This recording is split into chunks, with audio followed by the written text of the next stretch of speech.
हाँ भाई, क्या रोज का धंधा लगाया हुआ है? आपको सदर में भी देखता हूँ।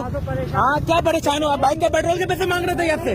हाँ, बाइक के पेट्रोल के पैसे मांग रहा था। तू ये रोज यही करता है? परेशान आप भी रोज यही करती है? आप निकल पे खड़े हुए होते हैं रोज, आप रोज। बिस्मिल्लाहिर्रहमानिर्रहीम। अस्सलाम वालेकुम दोस्तों, भीख मांगना एक ऐसा पेशा बन चुका है जिसमें मुशक्क़त कम और आमदन ज़्यादा होती है। इसका नुकसान उन लोगों को होता है जो कि सही हकदार होते हैं और उन तक खैरात का पैसा नहीं पहुंच पाता।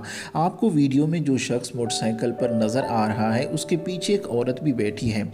इस वीडियो बनाने वाले शख्स का ये कहना है कि ये लोग कहीं ना किसी भी जगह पे खड़े हो जाते हैं और लोगों से जो ख़ास तौर पे कार में बैठे होते हैं या गाड़ी में बैठे होते हैं उनसे पेट्रोल के बहाने पैसे मांगते हैं। अब गाड़ी में बैठा शख्स यही देखता होगा कि इसके पीछे फैमिली है, औरत है या कोई भी लड़की बैठी है, तो वो उनको पैसे दे देता है। लेकिन इस वीडियो बनाने वाले शख्स ने इन लोगों को काफ़ी जगह पर देखा तो उसने पकड़ लिया।